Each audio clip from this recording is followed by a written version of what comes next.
Hello friends, welcome to online engineering. यहाँ पे हम डिस्कस कर रहे हैं आपका एसएससी जेईई का पीवाईक्यू सॉल्यूशन, जिसमें हम बात कर रहे हैं आपके आरसीसी सब्जेक्ट की।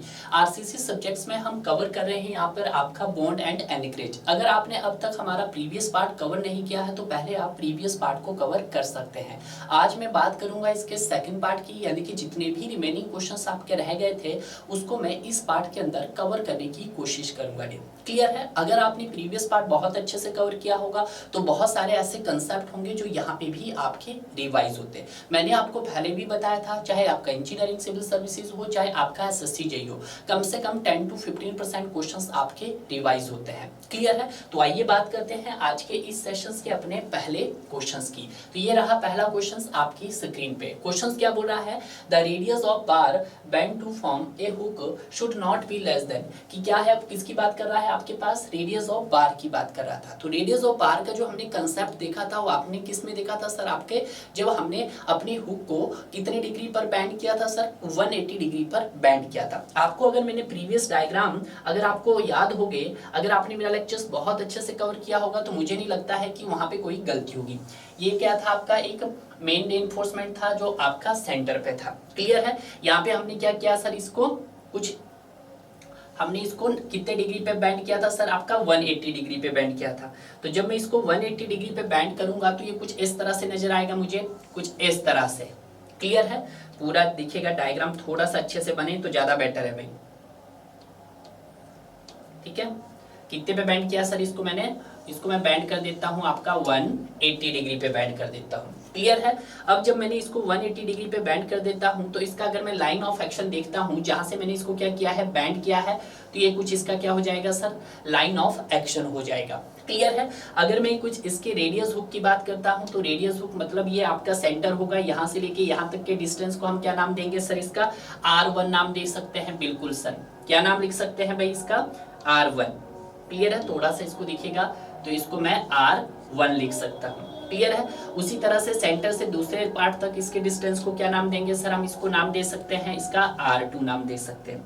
अगर मैं बात करता हूं ये टोटल डिस्टेंस क्या हो जाएगा आपका? हुक का डाया हो जाएगा। और अगर मैं हुक के डाया की बात करूंगा वो भी मैं आपको बताऊंगा कि माइल्ड स्टील के केस में क्या रहता है और आपका HYSD के केस में क्या रहता है। अगर मैं बात करता हूं आपके इसकी, तो इसका कुछ ना कुछ आपके पास डाया ऑफ मेन बार होगा, तो इसको मैं डाया ऑफ मेन बार बोल सकता हूं। क्लियर हो गया? तो यहाँ पे मैंने बताया था कि एवरी 45 डिग्री के बैंड पर आपको वहां पे कितना हुक प्रोवाइड करना है सर? 4-5 प्रोवाइड करना है। ठीक है? तो यहाँ पे अगर मैं इसको इंपॉर्टेंट नोट्स लिखूं, जो आपको मैंने बताया था, इंपॉर्टेंट नोट्स क्या था मेरे पास कि एवरी 45 डिग्री के बैंड होने पे आपको कितना देना है सर? आपको 4 पाई देना है। तो जब यहाँ पे हम 90 डिग्री पे बैंड करेंगे तो आपको कितना देना है सर? आपको यहाँ पर 8 पाई देना है। कितना देना है सर? आपको 8 पाई देना। अब ये सर पाई क्या है आपके पास? डाया ऑफ मेन बार है। क्लियर है? उसी तरह से अगर हम 180 डिग्री पे बैंड करेंगे सर, तो 180 डिग्री पे बैंड करेंगे तो आपको कितना देना है सर? आपको 16 पाई देना है। तो जितना आपने ये बैंड किया, ये यू शेप का जो आपका हुक है, तो ये कितना है सर? आपका 16 पाई है, क्योंकि ये कितने डिग्री पे बैंड हो रहा है सर? आपका ये आपका 180 डिग्री पे बैंड हो रहा है। कितने पे बैंड हो रहा है सर? आपका 180 डिग्री पे। तो ये क्या हो जाएगा? आपका 16 पाई हो जाएगा। अब यहाँ पे बियॉन्ड द फेस ऑफ, कि आपका जो ये फेस है हुक का, यहाँ से लेके आपका एंड ऑफ तक कितना रहना चाहिए सर? आपका ये रहना चाहिए सर हमारे पास 4 पाई रहना चाहिए। क्लियर है? ये आपने देखा था, बहुत अच्छा कंसेप्ट है, क्योंकि यहाँ से बहुत सारे क्वेश्चंस और इंटरव्यू में भी आपसे पूछे जाते हैं। क्लियर है? अब देखिएगा, जब यहाँ पे हम बात करते हैं R1 क्या आपके पास रेडियस ऑफ हुक है, तो अगर मैं यहाँ पे इसको लिखना चाहूँ तो लिख सकता हूँ R1 क्या आपके पास रेडियस ऑफ हुक है। ठीक है? अब देखिएगा यहाँ पे जब रेडियस ऑफ हुक की हम बात करते हैं, in case of mild steel, किसकी बात करेंगे हम? माइल्ड स्टील की बात करेंगे। ठीक है? तो माइल्ड स्टील के केस में जो हमारे पास यहाँ पे R होगा वो क्या होगा आपके पास? होगा सर K इंटू पाई होगा। ठीक है? क्या होगा सर? K into pi. अब K क्या है? कांस्टेंट है, और K की वैल्यू यहाँ पे क्या रहेगी सर? आपके पास 2 रहेगी। तो R जो हो जाएगा आपके पास वो 2 पाई हो जाएगा। पाई की जगह मैं यहाँ पे 2d भी लिख सकता हूँ। क्या लिख सकता हूँ, पाई की जगह डी भी लिख कर आ सकता है। तो अगर मैं इस R1 की बात करता हूँ, फॉर एग्जांपल अगर माइल की बात करें तो R1 यहाँ पे सर 2 पाई हो जाएगा और R2 भी आपके पास 2 पाई, तो टोटल ये हुक्म कितना हो जाएगा आपके पास सर 4 पाई हो जाएगा। कितना हो जाएगा सर 4 पाई। बट अगर सर हम बात करते हैं किसकी में सर, आपके HYSD या डिफॉर्म्ड बार की, या हम HYSD बार बोल दो या फिर डिफॉर्म्ड बार बोल दो, तो उस कंडीशंस में देखिएगा कि जो हमारा सर R हो जाएगा और K इंटू 5 रहेगा, K को हम 4 रखेंगे यहाँ पर, ये 4 पाई, या हम फिर क्या बोल सकते हैं इसको, हम फॉर D भी लिख सकते हैं। आप और बोल दो तो ज़्यादा बेटर हो जाएगा, ठीक है, क्योंकि यहाँ पे जो मेरे पास ये पाई है और ये जो D है, ये क्या है आपके पास, डाया ऑफ मेन बार है, तो आप यहाँ पे लिख सकते हैं डाया ऑफ मेन बार है। क्लियर है, ये बात आपको ध्यान रखना है। ये क्वेश्चंस आपका डायरेक्ट भी पूछा जाता है। जैसे अगर मान ले आपके पास वहां पर वो टोटल रेडियस हुक आपसे पूछता, अगर टोटल जो रेडियस डिस्टेंस जो आपके पास यहाँ होता, अगर हम किसकी बात करते हैं, माइल स्टील की, तो ये कितना हो जाता है सर, अगर R1 की बात करते हैं तो 2 पाई, टोटल R हो जाएगा, वो कितना हो जाएगा सर आपके पास, वो आपका 4 पाई हो जाएगा। 4 पाई कब, जब माइल्ड स्टील होगा, और HYSD के केस में ये 4 पाई की जगह क्या हो सकता है आपके पास, 8 पाई हो सकता है। पाई की जगह हम D भी लगा सकते हैं। क्लियर है, तो बोला है कि radius of bar bend in the form of hook should not be less then twice the diameter, twice the diameter मतलब 2 पाई, ठीक है, या थ्राइस द डायमीटर 3 पाई, ठीक है, या फिर 4 टाइम्स द डायमीटर, या बोला इसका 4 पाई, ठीक है, या फिर 5 टाइम्स द डायमीटर, या 5 टाइम्स द डायमीटर। तो आप इसको एग्जैक्ट आंसर बताइएगा कि इसका एग्जैक्ट आंसर क्या होगा, ठीक है। तो इसने किसकी बात की है, कोई भी कंडीशन नहीं दी है कि सर माइल्ड स्टील है या आपका HYSD है। जब कोई कंडीशंस गिवन नहीं दी जाती है तो उस कंडीशंस में आप उसको एज ए मिनिमम ग्रेड के लिए देखते हैं। तो मिनिमम ग्रेड्स किसके लिए आता है, आपका माइल्ड स्टील, और माइल्ड स्टील में जो मिनिमम ग्रेड यहाँ पे देखते हैं हम, वो आपका FE 250 देखते हैं, और HYSD में जब हम बात करते हैं तो आपका FE 415 आता है और आपका FE 500 आता है। क्लियर है, तो मिनिमम के लिए कितना है 250, तो रेडियस कितना रहा आपका 2, तो यहाँ पे जो रेडियस रहेगा वो ट्वाइस द डायमीटर रहेगा, यानी कि आपका ऑप्शंस क्या हो गया यहाँ पर, ए इसका राइट ऑप्शन हो गया है। क्लियर है, नेक्स्ट देखते हैं आपके नेक्स्ट क्वेश्चन की तरफ। नेक्स्ट क्वेश्चन क्या बोला है कि if the average bonding stress is 6 kg, bending stress, यहाँ पर बेंडिंग स्ट्रेस दे दिया एवरेज बेंडिंग, यानी कि टाउ VD दे दिया आपके पास, कितना दे दिया है सर 6 kg पर सेंटीमीटर स्क्वायर दे दिया गया है। क्लियर है, जहां पे जो ग्रेड दिया आपके पास वो M15 दिया गया है, 150 नहीं है भाई आपके पास, M15 ग्रेड के लिए कितना दे दिया है सर, टाउ BD आपके पास 6 kg पर सेंटीमीटर दे दिया है। क्लियर है, ये बात ध्यान रखना है। अब देखिए जो मिनिमम ग्रेड यहाँ पे क्या है आपका M15 है, तो ये किसके कॉरस्पॉन्डिंग में बात कर रहा होगा, कि सर वर्किंग स्ट्रेस मेथड के रिस्पेक्ट में बात कर रहा होगा। क्लियर है, क्योंकि वर्किंग स्ट्रेस मेथड में जो आपका मिनिमम जो आपका ग्रेड रहता है वो आपका M15 रहता है। आगे क्या बोला उसने, द लेंथ ऑफ अबेंडेड of a bar of a diameters according to, आपको क्या बताना है अबेंडेड लेंथ, कि कितना रेनफोर्समेंट आपका कंक्रीट के अंदर अबेंडेड किया गया है, यानी कि आपको क्या बताना है, उसकी डेवलपमेंट लेंथ आपको फाइंड आउट करनी है। तो डेवलपमेंट लेंथ जो होता है आपके पास, परमिसिबल स्ट्रेस होता है सिग्मा ST मल्टीप्लाई बाय 5 क्या हो गया आपके पास, dia of main bar divided by क्या हो जाएगा आपके पास 4 टाइम्स टाउ BD हो जाएगा। अब ध्यान दीजिएगा, अगर मैं टाउ BD की यूनिट्स यहाँ पर देखूं तो टाउ BD की यूनिट्स किस में होती है सर, न्यूटन पर mm स्क्वायर में होती है।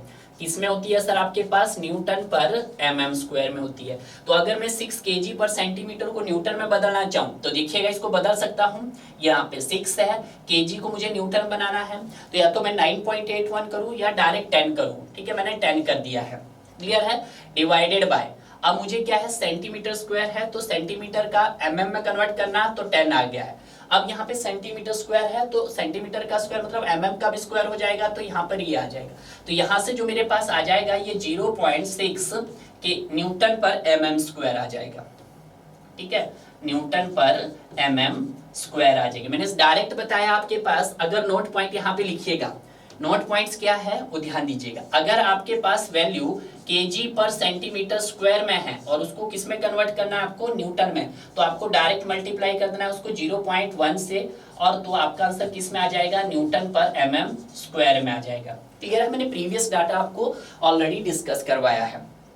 क्लियर है, पहले हम थोड़ा सा एक टेबल देख लेते हैं कि सर इसका टेबल क्या है, ठीक है। IS 456 2000 के अकॉर्डिंग अगर हम इसका टेबल देखते हैं, पहले मैं वर्किंग स्ट्रेस मेथड का देखूंगा और फिर मैं आपका किसका देखता हूं, लिमिट स्टेट मेथड का भी देखेंगे। क्लियर है? पहले हम किसकी बात करेंगे आपके पास सर, ग्रेड ऑफ कंक्रीट की बात करेंगे कि सर ग्रेड ऑफ कंक्रीट आपके पास क्या है, ठीक है। और दूसरी हम बात करेंगे यहाँ पर टाउ बीडी की, और टाउ बीडी क्या है, परमिसिबल बॉन्ड स्ट्रेस या एवरेज बॉन्ड स्ट्रेस, जो किसमें हो जाएगी सर, न्यूटन पर mm स्क्वायर में हो जाएगी। क्लियर है? इसको एक टेबुलर फॉर्म बना देते हैं ताकि आपको सारी वैल्यूज याद होगी। पहले मिनिमम ग्रेड आपका किसके लिए देखेंगे, M15 के लिए देखेंगे, तो आपका M15 हो गया। फिर आप 20 के लिए देखेंगे, फिर 20 के लिए हो जाएगा। फिर आपका सर 15, 20 और उसके बाद 25 के लिए देखेंगे। उसके बाद आप चाहो 30 के लिए देख सकते हैं, आप चाहो तो 35 के लिए भी देख सकते हैं। 35 हो गया है आपके पास सर, 40 हो गया है आपके पास सर, 45 हो गया है और आपके पास 50 हो गया है। तो हम किसकी बात कर रहे हैं, पहले M15 की बात कर रहे हैं, M20 की बात कर रहे हैं, यहाँ पर M25 की बात कर रहे हैं, M30 की बात कर रहे हैं, M35 की बात कर रहे हैं। ठीक है, आपके पास यहाँ पे M40 हो गया है, यहाँ पर आपके पास M45 हो गया है और यहाँ आपके पास सर M50 हो गया है। आपको सिर्फ दो वैल्यूज ही इसकी क्या रख रही है, पहले याद रख रही है, बाकी सारी वैल्यू आपको याद हो जाएगी। इसकी वैल्यू जो रहेगी आपके पास वो 0.6 रहेगी, ये 0.8 रहेगी, ये 0.9 रहेगा आपके पास, ये 1.0, ये 1.1, 1.2, 1.3 और ये आपके पास 1.4। क्लियर है? इस तरह से आपको क्या रखना है, इसकी वैल्यूज रखनी है। तो आज जो आपके पास था वो M15 था, M15 के लिए आपके पास यहाँ पे क्या होना चाहिए, देखिएगा 0.6, तो आपके पास उन्होंने दिया है 0.6 न्यूटन पर mm स्क्वायर, उसने सिर्फ उसको kg में दिया था। क्लियर है? तो देखिएगा यहाँ पे जब हम करते हैं तो LD जो हमारे पास हो जाएगा सिग्मा ST। अब देखिएगा यहाँ पे सिग्मा ST आपको नहीं है, तो जो सिग्मा ST की जो मेरे पास वैल्यू रह जाएगी वो कितनी रहेगी सर, आपके पास Fe 250 के लिए हम मिनिमम मान के चलते हैं, क्योंकि जब क्वेश्चन में मेंशन ही नहीं किया है, तो आपके पास ये कितनी हो जाएगी सर, 140 न्यूटन पर mm स्क्वायर होती है। यस सर, तो यहाँ पे जब पुट करते हैं सिग्मा ST की वैल्यू आपके पास 140 हो गया है। ठीक है, डाया ऑफ मेन बार को आप पाई रहने दीजिएगा, divided by 4 times tau BD. Tau BD कितना है सर आपके पास, 0.6 न्यूटन पर mm स्क्वायर है, 0.6 न्यूटन पर mm स्क्वायर है। क्लियर है? अब देखिएगा यहाँ पे जो आपके पास आंसर आएगा वो देखिएगा, कैलकुलेट कीजिएगा, कैलकुलेट करके यहाँ पे जो आपके पास LD आ जाएगा वो आपके पास 58.3 पाई आ जाएगा। क्या आ जाएगा सर, 58.35 आ जाएगा। आप चाहो तो इसको क्या कर सकते हैं, आप इसको लिख सकते हैं 58 पाई भी लिख सकते हैं और आप इसको 58 D भी लिख सकते हैं। क्लियर है? अब स्टूडेंट को ये डायरेक्ट याद होता है, जरूरी नहीं है, वो हो सकता है कल को आपको Fe 415 के लिए पूछे या 500 के लिए पूछे। जब कंडीशन किसी भी तरह की नहीं दी गई हो तो आपने उसको मिनिमम स्टील के लिए देखना है, यानी कि उसने ऑलरेडी बोला है माइल्ड स्टील, अबेंडेड किया गया है माइल्ड स्टील, तो माइल्ड स्टील के लिए कितना है सर, 140 न्यूटन पर mm स्क्वायर। ठीक है, तो आपका आंसर क्या हो गया सर, यहाँ पर ये हो गया है। क्लियर है? ये तो हमने बात की वर्किंग स्ट्रेस मेथड के रिस्पेक्ट में। अगर हम यहाँ पे इसको लिमिट स्टेट मेथड के रिस्पेक्ट में भी देख लेते हैं तो भी हम बात कर लेते हैं, क्योंकि ये चीजें काफी इंपॉर्टेंट है। अगर ये टेबल आपको याद हो रहा है डायरेक्ट तो बहुत बेटर है। तो वहां पे जो मिनिमम वैल्यू रहेगी आपकी 20 रहेगी, ये 20 रहेगी आपके पास। यहाँ पे सर 25 हो गया है, यहाँ पे सर आपके पास ये 30 हो गया है, 35 हो गया है और आपके पास 40 एंड उससे अबव की वैल्यू सिर्फ इतनी ही दी है आपके पास। ठीक है, तो यहाँ पर सर आपका पहला ग्रेड रहेगा, ग्रेड ऑफ कंक्रीट क्या है आपके पास। ठीक है, और दूसरा जो टेबल में रहेगा आपके पास वो क्या रहेगा कि आपकी टाउ बीडी की वैल्यू क्या रहेगी।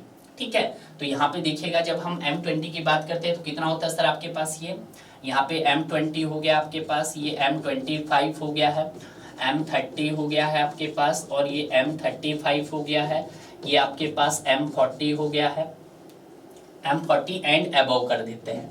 ठीक है, ये बात आपको ध्यान रखना है। तो यहाँ पे जो वैल्यूज रहेगी आपके पास वो क्या क्या रहेगी सर, यहाँ पे 1.2 है, यहाँ पे 1.4 है, यहाँ पे 1.5 है, यहाँ पे 1.7 है और यहाँ पे 1.9 है। वैल्यूज जो रहेगी वो आपके पास न्यूटन पर mm स्क्वायर में रहेगी।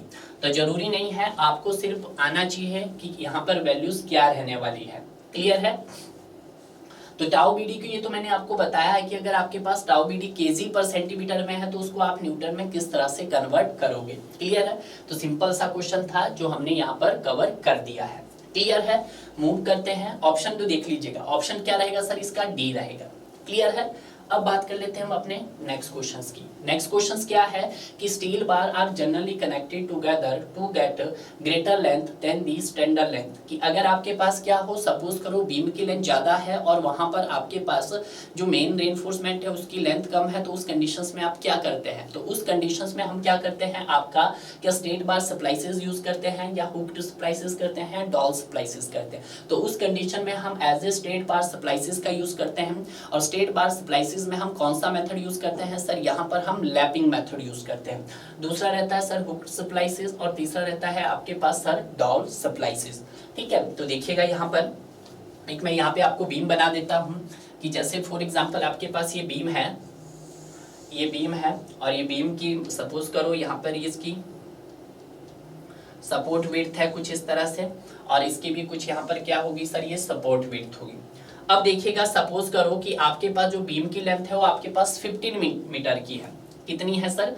यहाँ से यहाँ तक मैं आपको एग्जांपल के लिए बता रहा हूँ ताकि आपको कंसेप्ट क्लियर हो। बीम की लेंथ कितनी है आपके पास? 15 मीटर की है।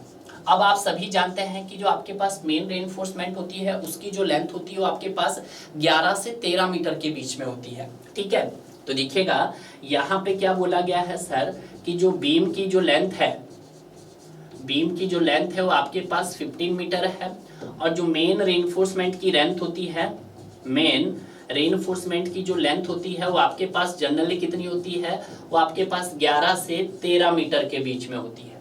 क्लियर है? तो ऐसी कंडीशंस में आप क्या करेंगे? देखिएगा फॉर एग्जांपल कि हमने क्या किया है, आपका ये मेन रेनफोर्समेंट प्रोवाइड किया है।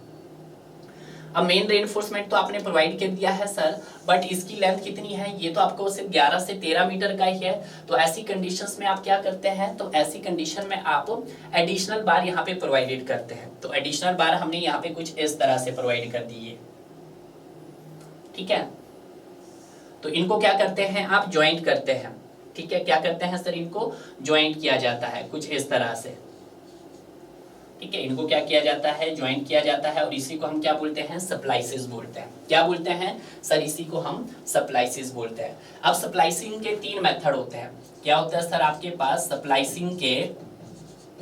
Splicing is 3 method. कितने मेथड होते हैं आपके पास? 3 मेथड होते हैं। ठीक है, इसको स्प्लाइस करने के 3 मेथड होते हैं। पहला मेथड होता है लैपिंग। पहला मेथड कौन सा होता है आपके पास? लैपिंग होता है।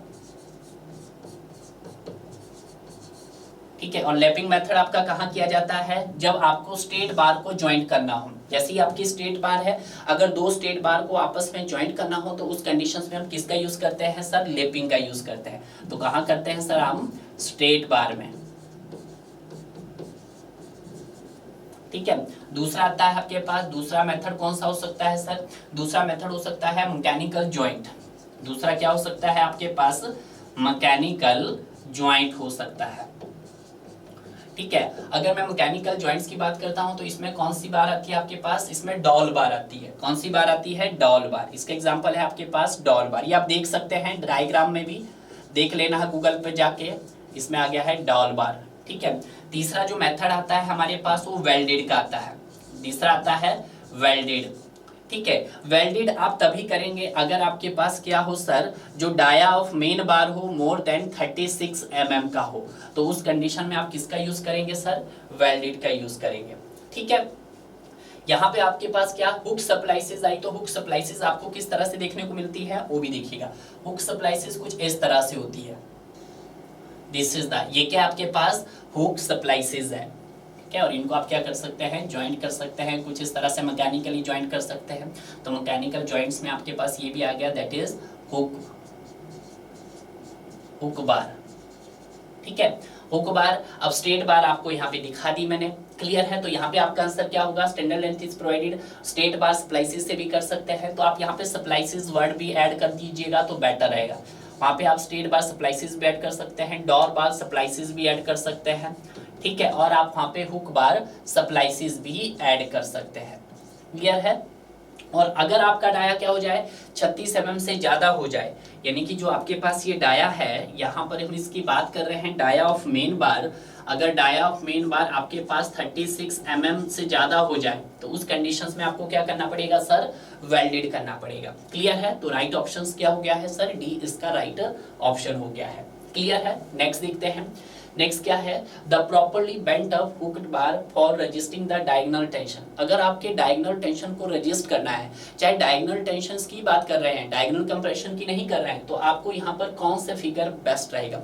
ये जो हमारे पास है ये आपका स्टैंडर्ड हुक है, ठीक है। अब जो ये स्टैंडर्ड हुक है आपके पास, ये भी कभी कभी क्वेश्चंस में पूछा जाता है। ये जो स्टैंडर्ड हुक की जो यहाँ पे ये जो लेंथ होती है ये कितनी होती है सर आपके पास, ये 9D होती है। और यहाँ पे ये जो लेंथ होती है स्टैंडर्ड हुक की ये कितनी होती है सर आपके पास, 9D होती है। तो इसको मैं लिख सकता हूँ 9D और इसको भी मैं लिख सकता हूँ सर 9D। और ये जो आपके पास हो गई है ये क्या होती है सर आपके पास, टोटल लेंथ होती है, ठीक है। क्वेश्चंस पूछा जाता है तभी मैं आपको बता रहा हूँ। ये हो गया L, तो यहाँ से इसके रिस्पेक्ट में अगर मैं टोटल लेंथ निकालना चाहूँ तो L प्लस ये 9D और 9D आपके पास क्या हो जाता है sir 18D। This is the standard hook. अब जो स्टैंडर्ड हुक जो आपका बैंड होता है वो कितने डिग्री पे बैंड होता है सर, 90 डिग्री पे बैंड होता है। क्लियर है? ये आप ध्यान रखना है। अब देखिएगा कि जब हम आपके किसकी बात करते हैं, बीम की बात करते हैं, जैसे आपके पास ये सिंपली सपोर्टेड बीम है, ठीक है। सिंपली सपोर्टेड बीम के पास ये कुछ आपका सपोर्ट विड्थ है यहाँ पे, और ये भी आपका सर क्या है, सपोर्ट विड्थ है। आप सभी जानते हैं कि आपका क्या होता है, सेंटर पे सर मैक्सिमम बेंडिंग मोमेंट आता है। तो आपके मैक्सिमम बेंडिंग मोमेंट को रजिस्ट करने के लिए आप पॉजिटिव रेनफोर्समेंट प्रोवाइड करते हैं। सपोर्ट पे क्या आता है सर आपका, नेगेटिव आता है। तो नेगेटिव बेंडिंग मोमेंट को रजिस्ट करने के लिए हम किसका यूज करते हैं सर, नेगेटिव रेनफोर्समेंट का यूज करते हैं। क्लियर है? तो देखिएगा यहाँ पर, तो हमने यहाँ पे क्या प्रोवाइड किया है सर आपके पास, कुछ रेनफोर्समेंट प्रोवाइड किया है इस तरह से। ये पॉजिटिव को रजिस्ट कर रहा है, नेगेटिव के लिए हमें क्या करना पड़ेगा सर, उसको बैंड करना पड़ेगा। तो ये आपका बैंड हो गया है, ठीक है, इस तरह से हो गया है। क्लियर है? आप चाहो तो इसको क्या कर सकते हैं, हुक भी बना सकते हैं, इसको बैंड यू शेप में भी कर सकते हैं, एंड पे आप इसको हुक भी कर सकते हैं कुछ इस तरह से, ठीक है। तो भी आपका गलत नहीं है। तो ये जो हो गया मेरे पास, ये क्या हो गया सर आपका मेन रेनफोर्समेंट है ये भी मेन रेनफोर्समेंट, बट इसको आपने क्या किया है, आपने इसको एज ए बेंट अप कर दिया है। क्या कर दिया है सर, बेंट अप बार बोल सकते हैं। अब इनको क्या बोल सकते हैं सर, बेंट अप बार बोल सकते हैं।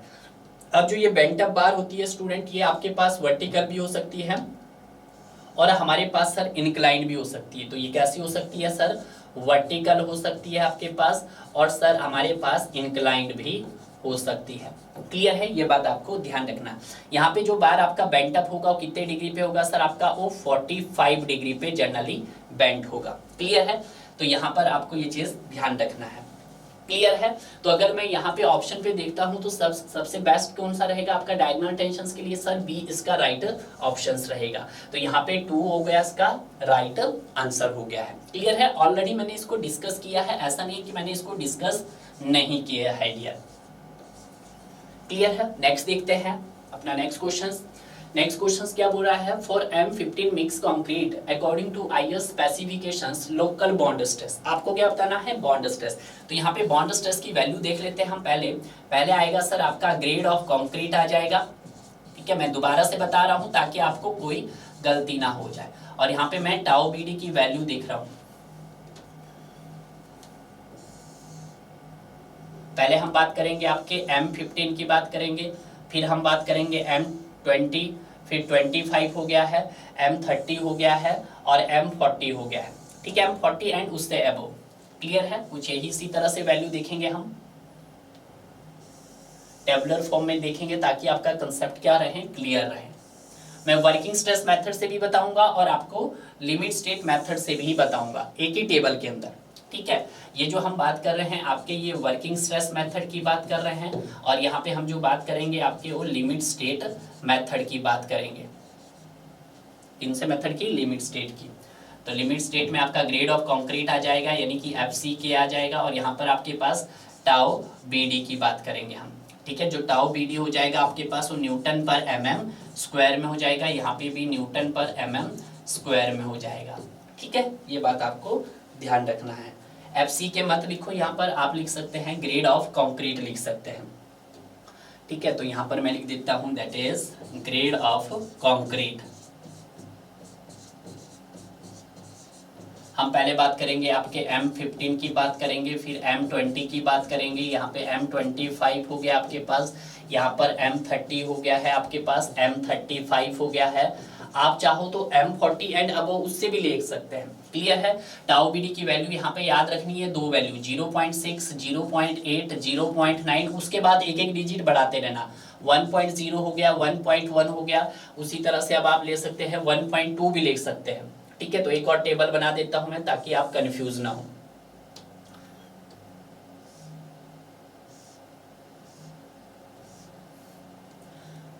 M40 एंड अबव, तो यहाँ पे आ जाएगी 1.2। क्लियर है, ये देखिएगा। बट जब हम लिमिट स्टेट मेथड की बात करते हैं तो वहाँ पे ये वैल्यूज क्या रहती है, तो ग्रेड आपका वही रहेगा। यहाँ पे मैं बात करूंगा M20 की बात करेंगे, यहाँ पे M25 और यहाँ पर आपका M30 होगा। यहाँ पे सर हमारा M35 हो जाएगा, यहाँ पे sir M40 and above, M40 and above की वैल्यू बात आ जाएगी। ठीक है, तो देखिएगा यहाँ पे वैल्यूज क्या क्या याद रखनी है आपको। वैसे मैंने प्रीवियस में भी आपको बताया है। तो यहाँ पे जो वैल्यूज हो जाएगी आपके पास, ये 1.2 रखनी आपके पास, वैल्यू किसमें है, न्यूटन पर mm²। यहाँ पर आपके पास 1.4, 1.5, 1.7 एंड 1.9। क्लियर है। अगर हम बात करते हैं वर्किंग स्ट्रेस मेथड में M15, बात किसी की कर रहा हूँ, WSM की ही कर रहा, तो WSM के केस में, WSM के केस में जो हमारे पास मिनिमम ग्रेड है, मिनिमम जो ग्रेड है वो क्या है आपके पास, वो है सर आपका M15 है। तो यहाँ पे M15 के लिए जो आपके पास जो वैल्यूज रहने वाली है किसकी सर, टाउ बी डी की, टाउ बी डी की वो कितनी रहने वाली है सर, वो रहने वाली है 0.6 kg, सॉरी kg नहीं, न्यूटन में, न्यूटन पर mm² रहने वाली है। क्लियर है। तो देखिएगा ऑप्शंस ए की बात कर लेते हैं अगर हम, तो ए ऑप्शंस में देखते हैं, तो ए ऑप्शंस में कितना है, 5 kg पर सेंटीमीटर स्क्वायर। तो इसको मैंने किस में कन्वर्ट करना है स्टूडेंट, न्यूटन में। तो मैं डायरेक्ट क्या कर दूंगा, 5 मल्टीप्लाई बाय 0.1, तो आपके पास कितना आ जाएगा सर, 0.5 kg न्यूटन पर mm²। कुछ यही हो जाएगा। यस सर, मैंने आपको पहले भी बताया केजी को मैं करूंगा किसमें, 10 से मल्टीप्लाई, केजी को न्यूटन में करना है, या तो 9.1 में डायरेक्ट कर रहा हूं 10 से। ठीक है, यहाँ पे सेंटीमीटर स्क्वायर है, अब सेंटीमीटर स्क्वायर को mm में करना है तो आप करना पड़ेगा 10 का स्क्वायर करना पड़ेगा। तो 10/100 आया, तो 10/100 क्या आ रहा है आपके पास, 0.1, तो 0.1 से आपको क्या कर दो, डायरेक्ट मल्टीप्लाई कर दो। उसी तरह से अगर मैं बी ऑप्शंस की बात देखता हूं, तो बी ऑप्शंस में 10 kg पर सेंटीमीटर स्क्वायर है, तो ये कितना हो जाएगा आपके पास, तो ये हो जाएगा सर हमारे पास 10 मल्टीप्लाई बाय 0.1, तो यहाँ पे आ जाएगा 1 न्यूटन पर mm² आ जाएगा। क्लियर है। उसी तरह से अगर हम बात करते हैं नेक्स्ट, तो नेक्स्ट कितना दिया है सर, सी ऑप्शन में आपके पास सर 15 दिया है, तो ये हो जाएगा 15 kg पर सेंटीमीटर स्क्वायर। ठीक है, तो यहाँ पे कितना आ जाएगा सर आपके पास, ये आ जाएगा 15 मल्टीप्लाई बाय 0.1, तो यहाँ पे कितना आ जाएगा आपके पास, तो ये हो जाएगा 1.5 न्यूटन पर mm² हो जाएगा। क्लियर है। उसी तरह से डी ऑप्शंस की बात करते हैं, तो डी में आपके पास सर 20 है, 20 kg पर सेंटीमीटर स्क्वायर। अब इसको मुझे किस में कन्वर्ट करना है सर, न्यूटन में, तो 0.1 से डायरेक्ट मल्टीप्लाई कर दीजिएगा, 20 इंटू 0.1, तो यहाँ से कितना आ जाएगा, 2 न्यूटन पर mm² आ जाएगा। क्लियर है, ये आपको ध्यान रखना है। ये तो मेरा आ गया है वर्किंग स्ट्रेस मेथड में। तो जब लिमिट स्टेट मेथड में मुझे करना होगा तो कुछ नहीं करना, जो भी आपके पास वैल्यू आई है उसको आप फैक्टर लोड से मल्टीप्लाई कर देना। यहाँ पे जो आपका फैक्टर होगा वो 1.5 होगा, 0.5 को 1.5 से करेंगे तो 0.75 आएगा, उसी तरह से 1 से करेंगे तो आपका 1.5 आएगा, 1.5 से करेंगे तो 2.25 आएगा। ठीक है, और 2 से करेंगे आपका तो 3 आएगा। ठीक है, ये बात आपको ध्यान रखना है। तो यहाँ पे आपका सही आंसर क्या हो जाएगा सर, आपका ए आंसर हो जाएगा। क्लियर है, 5 kg पर सेंटीमीटर स्क्वायर हो जाएगा। क्लियर है। अब मूव करते हैं हम अपने नेक्स्ट क्वेश्चंस की तरफ। नेक्स्ट क्वेश्चंस क्या बोल रहा है कि the length of straight portions of a bar beyond the end of the hook should be at least. अभी आपको मैंने बताया ट्वाइस द डायमीटर होगा, थ्राइस द डायमीटर होगा या फोर्थ द डायमीटर होगा। तो यहाँ पे मैंने आपको हुक के बारे में बताया था कि आपके पास ये हुक है, this is the straight hook जो आपका मेन रेनफोर्समेंट को रजिस्ट कर रही है, और यहाँ से आपने क्या किया था सर, इसको थोड़ा सा आपने इसको बेंड किया था, हुक किया था। स्टैंडर्ड हुक था आपके पास, स्टैंडर्ड हुक कितना था सर आपके पास 180 डिग्री।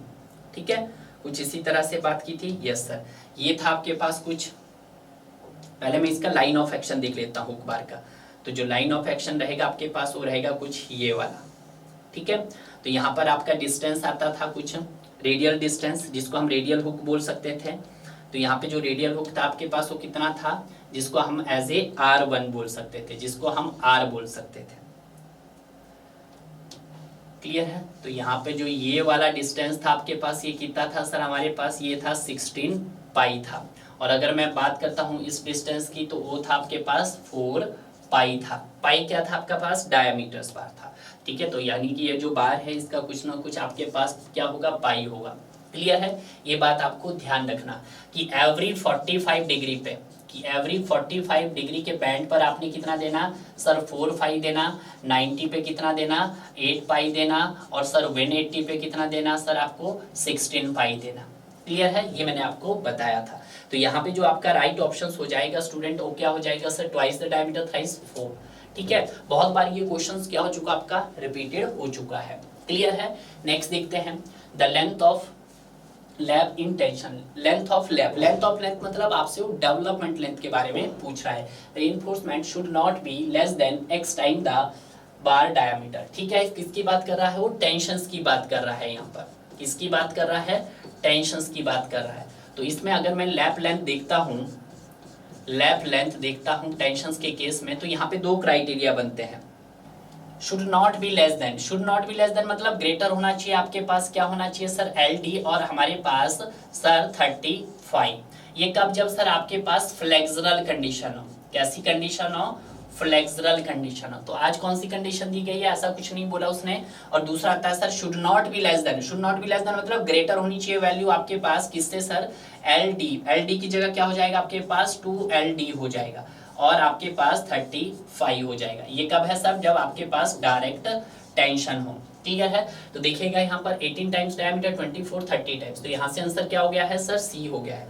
बट जब हम कंप्रेशंस की बात कर लेते हैं, किसकी बात कर लेते हैं, कंप्रेशन की, तो should not be less then, किससे कम नहीं होना चाहिए सर, आपका LD और आपका 24 पाई। पाई क्या है सर, आपके पास डायमीटर ऑफ पेन बार है। क्लियर है। नेक्स्ट देखते हैं, नेक्स्ट क्वेश्चन क्या बोला है, the encourage value of hook is assumed 16 times the diameter, diameter bar the angle of band is. अगर मैं बात करता हूं आपके एंगल की, तो हर 45 डिग्री पे आपको कितना देना था, 4 पाई। ठीक है, और जब आपका कितने पे हो सर, जब 90 डिग्री पे बैंड हो तो कितना देना था सर आपको, 8 पाई। बट आज कितने पे बैंड है सर आपका, आज तो आपका मतलब वो 16 टाइम दिया, मतलब वो आज 180 डिग्री पे बैंड है। जब 180 डिग्री पे बैंड है तो आपका 30 डिग्री होगा एंगल, 40 डिग्री होगा या 45। जब वो सर 16 टाइम्स है तो आपका एंगल कितना होगा सर, आपका 180 डिग्री होगा। मैंने आपको यहाँ पे बताया था कि एट एवरी 45 डिग्री के बैंड पे आपको कितना हुक देना है सर, आपको 4 पाई देना है। और जब सर आपका कितना हो जाएगा सर, 90 डिग्री पे बैंड होगा, जिसको एज ए स्टैंडर्ड बैंड बोलते हैं, वो आपके पास सर 8 पाई हो जाएगा। और जब हम बात करेंगे सर आपके 180 डिग्री बैंड की, तो वहाँ पे आपको कितना देना है सर, वहाँ पे आपको 16 पाई देना है। तो आज कितना बैंड था आपके पास सर, वो 16 पाई था। तो वहाँ पे एंगल कितना होगा सर आपका, 180 डिग्री है। तो ये क्वेश्चन आपका बोनस है, सबका इसका आंसर बना। तो अगर इसका ऑप्शन ई होता नन ऑफ दीज, तो मैं यहाँ पे इसका आंसर क्या कर देता, आपका डी कर लेता है। ठीक है, सबको इसको कॉमन मार्क्स मिले हैं डियर। क्लियर है। नेक्स्ट देखते हैं, नेक्स्ट क्या बोलता है, the ratio of allowable bond stress in deformed bar. Ratio बताना आपको, किस किस का रेशो बताना है, रेशो बताना है आपका डिफॉर्म्ड बार का। डिफॉर्म्ड बार को मैं एज ए क्या बोल सकता हूँ, आपके पास HYSD बार भी बोल सकता हूँ आप, as compare to mild bar, mild bar का बताना है। ठीक है, इनकी बॉन्ड वैल्यू बतानी है। तो जैसे फॉर एग्जांपल आप सभी को था कि अगर माइल्ड स्टील की अगर बॉन्ड स्ट्रेंथ की जो वैल्यू अगर x है, तो आप सभी जानते हैं कि सर डिफॉर्म्ड बार की क्या हो जाती है आपके पास सर, डिफॉर्म्ड बार की सर 60% क्या हो जाती है सर, इंक्रीज हो जाती है। तो 60% को मैं लिख सकता हूँ 1.6x as compare to mild steel. तो क्या मैं यहाँ पे लिख सकता था डिफॉर्म्ड बार की कितनी है, 1.6x है, जबकि माइल्ड की कितनी है सर x। तो x से x कैंसल, यहाँ पे आंसर क्या आ जाएगा, 1.6 आ जाएगा। क्लियर है, क्योंकि डिफॉर्म बार की कितनी इंक्रीज होती है आपकी 60% होती है in case of tension. But जब हम कंप्रेशन की बात करते हैं तो कंप्रेशन में ये कितना इंक्रीज होता है ये आपका, तो आपके पास 25% इंक्रीज होता है। क्लियर है, तो ये बात आपको ध्यान रखना। तो यहाँ पे आंसर क्या हो जाएगा सर 1.2, 1.3, 1.8 या नन ऑफ दिस। तो आपका आंसर हो जाएगा सर यहाँ पे नन ऑफ दिस। आपका आंसर क्या आना चाहिए था सर 1.6 आना चाहिए था। क्लियर है, नेक्स्ट देखते हैं।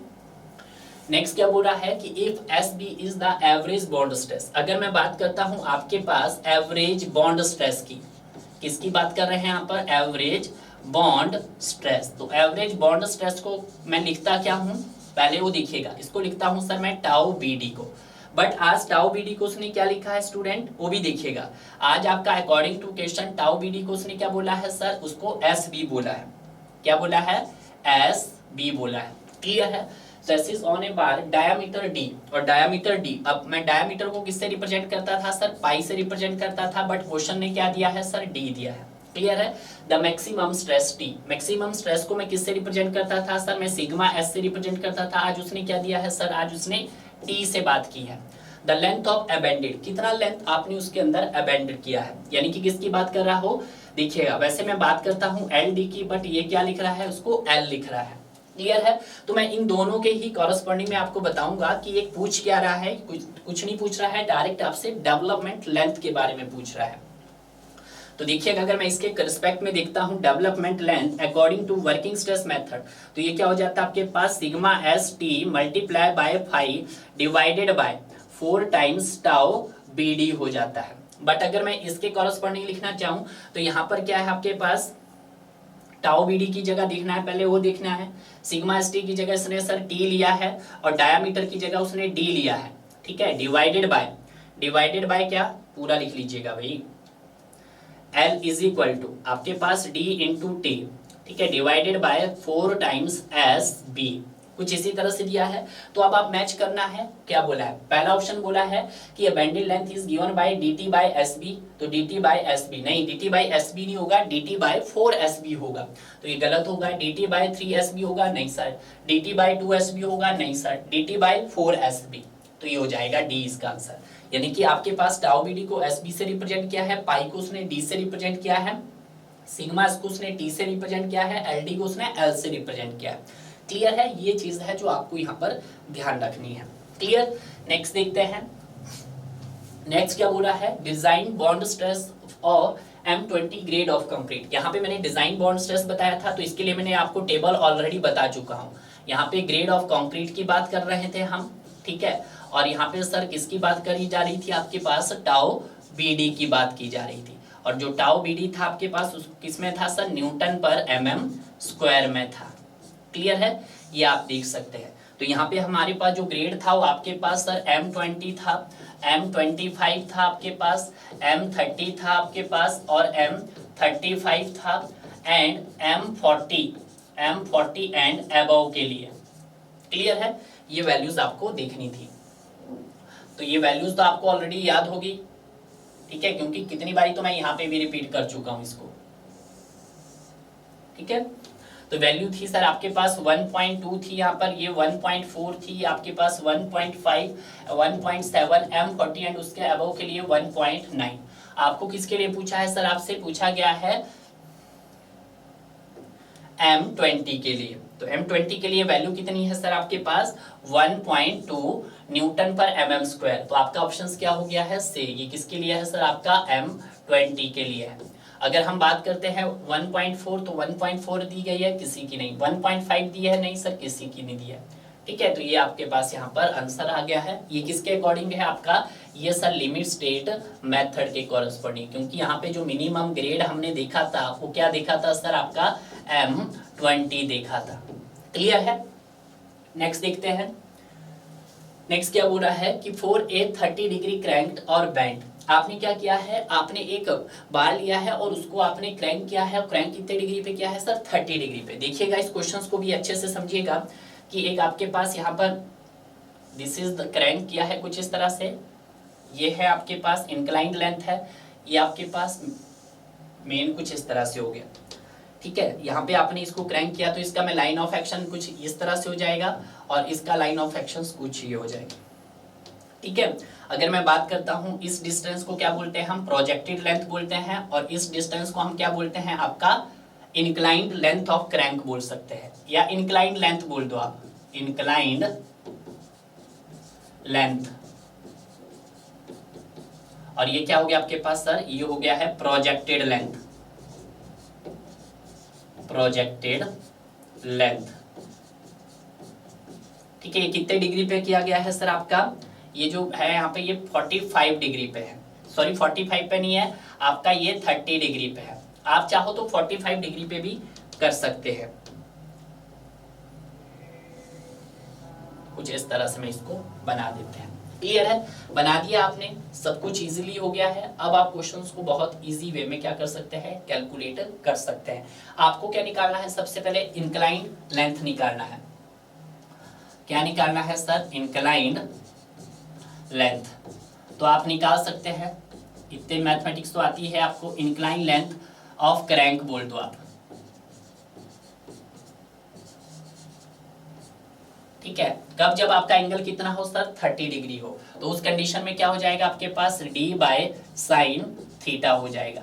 तो यहाँ पर d बाय साइन 30 कर दीजिएगा, तो साइन 30 की वैल्यू आपको याद हो जाएगी, तो यहाँ पे कितना आ जाएगा सर, 2d आ जाएगा। यानी कि जो यहाँ पर ये इंक्लाइन लेंथ आएगी आपके पास कितनी आएगी सर, 2d। d क्या आपके पास, डायमीटर। ठीक है, अब हम बात करते हैं प्रोजेक्टेड लेंथ की, आपकी प्रोजेक्टेड लेंथ। प्रोजेक्टेड लेंथ क्या हो जाएगी आपके पास सर, प्रोजेक्टेड लेंथ होती है d बाई 10 थीटा हो जाएगी। ठीक है, तो यहाँ पर d है, 10 कितना है सर आपके पास, 30 डिग्री है। ठीक है, तो यहाँ पे कितना हो जाएगा सर, ये 1.73d हो जाएगा। क्लियर है, तो ध्यान रहे जब आपके पास अगर 45 दिया तो यहाँ पे आपने कुछ नहीं करना, थीटा की जगह वैल्यूज पुट अप करना है। क्लियर है, तो आपका आंसर क्या हो जाएगा सर, 2d। 2d कब है सर, आपकी कौन सी लेंथ है सर, इंक्लाइंड क्रैंक लेंथ है। और अगर आपसे प्रोजेक्टेड लेंथ ये वाली लेंथ पूछता तो ये कितनी हो जाती, 1.73d हो जाती। क्लियर, इजी वे में हमने इसको भी कवर कर लिया है। नेक्स्ट देखते हैं, नेक्स्ट क्या बोल रहा है कि development length is inversely proportional to, कि जो आपका डेवलपमेंट लेंथ होता है वो किसके प्रोपोर्शनल होता है। तो अगर मैं एलडी की बात करता हूँ, आपके पास sigma S multiply by by divided by 4 times of tau BD. तो जो हमारे पास एलडी होता है वो डायरेक्टली प्रोपोर्शनल होता है आपके सिग्मास के। सिग्मास क्या होगा आपके पास, स्ट्रेस इन बार हो गया है, तो स्ट्रेस इन बार के तो डायरेक्टली प्रोपोर्शनल हो गया है। और जो एलडी होता है वो आपके डायमीटर ऑफ बार्स के भी क्या होता है, आपका डायरेक्टली प्रोपोर्शनल होता है। बट जो एलडी होता है वो सर इनवर्सली प्रोपोर्शनल होता है, किसके सर, टाउ बीडी के होता है। क्लियर है, तो देखिएगा यहाँ पर डिजाइन बॉन्ड स्ट्रेस, तो इसको क्या बोलेंगे, बॉन्ड स्ट्रेस के क्या होता है सर, वो इनवर्सली प्रोपोर्शनल। तो आपका आंसर क्या हो गया सर, यहाँ पर बी इसका राइट आंसर हो गया है। बहुत सिंपल क्वेश्चन था। क्लियर है, नेक्स्ट देखते हैं। नेक्स्ट क्या बोला है, the total length of bar having hook at both hands, कि अगर दोनों हैंड से हुक है, वही जो आपका क्वेश्चन रिपीट हो चुका है फिर से, कि आपके पास ये है और दोनों तरफ से क्या किया गया है, आपने हुक किया गया है।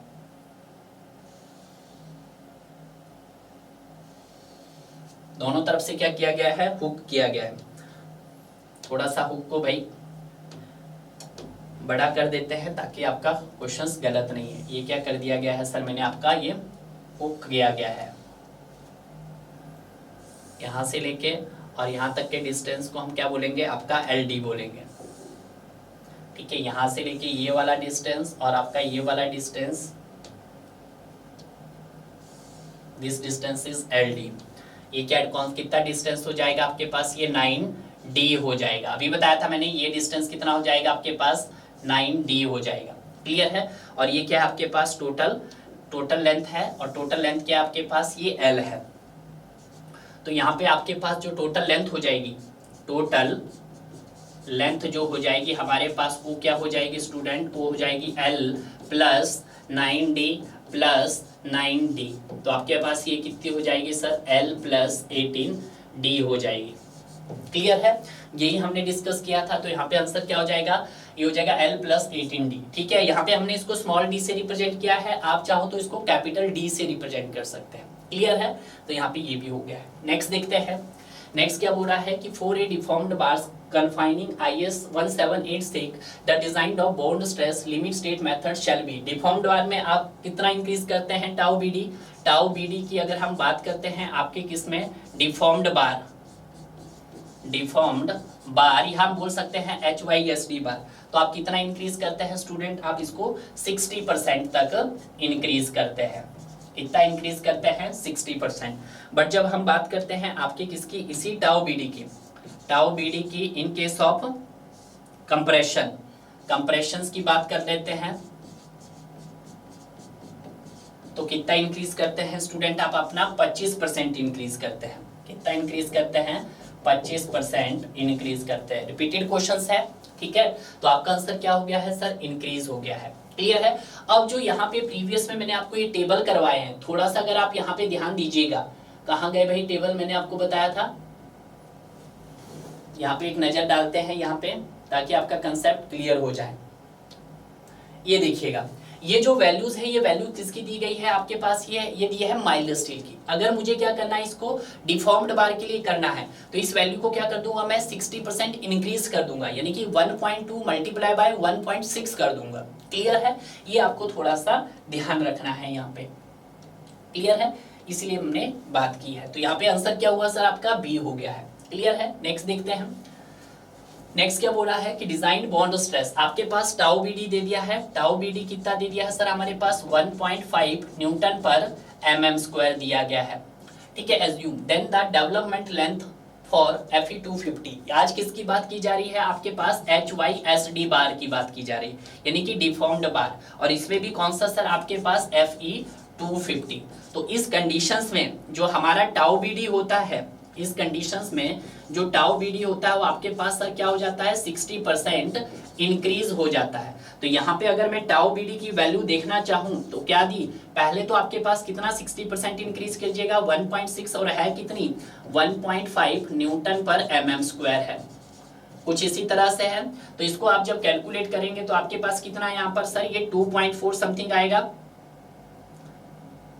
2.4 न्यूटन पर mm स्क्वायर। ठीक है, ये आ गया आपके पास, यस सर, यही आया है, कैल्सी नहीं है भाई मेरे पास ना, यहाँ पे मैं देखता हूँ, इतना ही आ रहा है, सही बोल रहा है। ठीक है, और आपके पास डाया ऑफ बार कितना दिया गया है सर, डाया ऑफ बार आपके पास 12 mm दिया गया है।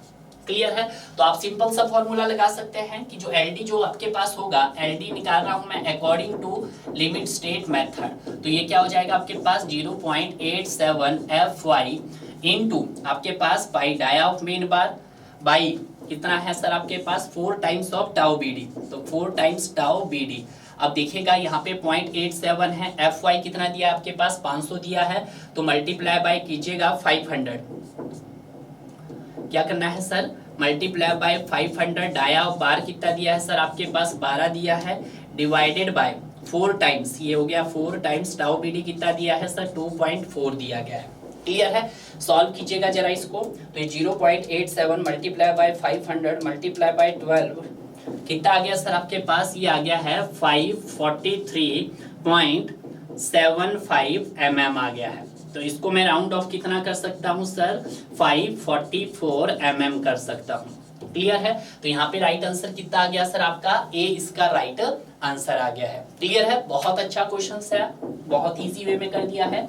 अब देखते हैं आज का लास्ट क्वेश्चन। आज का लास्ट क्वेश्चन क्या है, according to IS 456/2000 percentage increase in the design bond stress limit for deformed bars, tension conforming, tension की बात कर रहा है with respect of plain bars. तो मैंने आपको पहले भी बताया था कि अगर मैं डिफॉर्म्ड बार की बात करता हूँ, क्या किसकी बात करता हूँ, डिफॉर्म्ड बार की बात करता हूँ, या मैं उसको क्या बोल सकता हूँ, HYSD की बात करता हूँ। एज कंपेयर्ड किसके कंपेयर में हम बात कर रहे हैं आपके सर, माइल्ड स्टील के कंपेयर में बात कर रहे हैं। किसके कंपेयर में बात कर रहे हैं, माइल्ड स्टील में। तो यहाँ पे देखिएगा, जब हम बात करते हैं सर इसकी, तो इसमें सर 2 ग्रेड यूज किए जा सकते हैं। कौन कौन से ग्रेड यूज किए जाते हैं, और इसमें सर आपका 1 ग्रेड यूज किया जाता है। तो यहाँ पे ये कितना रहता है सर आपके पास, ये सर Fe250 हो, सॉरी 415 हो सकता है, 415 हो सकता है, Fe500 हो सकता है। बट जब हम यहाँ पे बात कर सकते हैं तो यहाँ पर सर आपका Fe250 होता है। अब सपोज करो कि इसकी जो माइल्ड स्ट्रेस की जो वैल्यू है, सॉरी इसकी अगर टाउ बीडी की वैल्यू अगर हम देखें, अगर सर टाउ बीडी की वैल्यू अगर यहाँ पे सपोज करो x है, तो यहाँ पे टाउ बीडी की वैल्यू क्या हो जाएगी आपके पास, टाउ बीडी की वैल्यू सर यहाँ पर 60% इंक्रीज हो जाएगी एज कंपेयर x, तो यहाँ पे लिख सकते हैं 1.6x हो जाएगी। क्लियर है? ये कब है आपका टेंशन के केस में, बट कंप्रेशन में अगर देखना चाहो तो ये आप लिख सकते हैं ये किस में है सर, आपकी टेंशंस में है। ठीक है, और जब हम कंप्रेशंस में बात करते हैं तो कंप्रेशन के केस में ये कितना हो जाता है सर, आपका 25% इंक्रीज हो जाता है। किसमें सर, आपका कंप्रेशन में। क्लियर है? ये आपको ध्यान रखना है। तो आज क्या पूछा गया है आपसे, आज पूछा है डिफॉर्म्ड बार इन टेंशन, तो with respect to plain bar कितना होगा सर, 60% इंक्रीज होगा। तो यहाँ पे राइट आंसर कितना हो गया सर, आपका डी इसका राइट आंसर हो गया। क्लियर है? तो इस तरह से जितने भी हमारे पास यहाँ पर हमने स्लाइड में जो क्वेश्चन किए थे 18 से 19 क्वेश्चंस हमने कवर किए हैं। सारे क्वेश्चंस को हमने बिल्कुल बेसिक वे से कवर किया है, आप भी इनको इसी वे में कवर किए। और जो हमने यहाँ पे आपको टेबल्स लिखाए हैं उन टेबल्स को आप भी प्रॉपर्ली लर्न कीजिएगा डियर। क्लियर है? जब तक हम आपका अगला पार्ट्स लेकर आते हैं, अगली यूनिट्स लेकर आते हैं, तब तक आप प्रीवियस पार्ट को बहुत अच्छे से कवर कीजिएगा और बॉन्ड एंड एनक्रेज के वाले क्वेश्चंस को भी बहुत अच्छे से कवर कीजिएगा डियर। अगर आप चाहते हैं सर कि इसी तरह से क्या इंजीनियरिंग सिविल सर्विसेज का क्वेश्चंस भी करवाया आपने, तो बिल्कुल सही। ऑनलाइन इंजीनियरिंग टीम ने आपके लिए गेट का पीवाईक्यू सॉल्यूशंस कंप्लीट हो चुका है, जो आपका 92 से लेकर 2023 तक जितने भी गेट में क्वेश्चंस पूछे गए हैं उन सभी क्वेश्चंस को टारगेट किया है। और उसी तरह से यहाँ पर इंजीनियरिंग सिविल सर्विसेज के क्वेश्चंस को भी कंप्लीट कर दिया है आपका ऑनवर्ड 94 से लेकर 2023 तक जितने भी क्वेश्चन आए हैं उन सभी क्वेश्चंस को यहाँ पे कवर किया गया है। मैं स्टूडेंट को बार बार यही कहता हूँ कि आप मल्टीपल बुक्स को मत सॉल्व कीजिएगा, आप मेनली 3 सोर्स पे फोकस कीजिएगा। पहला आपका एसएससी जेईई होना चाहिए, दूसरा आपका गेट होना चाहिए, तीसरा आपका इंजीनियरिंग सिविल सर्विस होना चाहिए। अगर आपने इन तीनों ही सोर्स को बहुत अच्छे से निपटा लिया है, तभी कम से कम 2 से 3 बारी, वो भी हमारी प्रॉपर वीडियो सॉल्यूशन के साथ, तो मुझे नहीं लगता है कि कोई भी एग्जाम हो उसमें आपका सिलेक्शन होने से रहेगा। ठीक है, आपका सिलेक्शन वहां पर 101% हो जाएगा और आप रैंक भी ला सकते हैं, क्योंकि जो टॉपर होते हैं वो मल्टीपल बुक्स को नहीं कवर करते हैं। वो आप लिमिटेड ही सोर्स को फॉलो कीजिएगा, उसी लिमिटेड सोर्स से आप अपना सिलेक्शन ले सकते हैं। बुक को रखने से या नंबर ऑफ बुक की कलेक्शन करने से सिलेक्शन नहीं होता है डियर। ठीक है, तो बेटर है आप इन तीनों ही सोर्स को अपना एम रखिए, इन तीनों ही सोर्स को 1 बार 2 बार 3 बार कवर कीजिएगा विद वीडियो सॉल्यूशन के साथ। हाँ, ये सोचता है जो आपका पहला, जब आप फर्स्ट टाइम कर रहे हो तो आप वहाँ पे बिल्कुल नॉर्मल वे में करें इसको, और जब आप सेकंड टाइम और थर्ड टाइम करें तो आप हमारे लेक्चर्स को 1.5x या 2x पे भी देख सकते हैं। क्लियर है? क्योंकि तब आपका रिविजन मोड होगा और बहुत सारे कंसेप्ट हैं वो आपके ऑलरेडी क्लियर हो गए होंगे।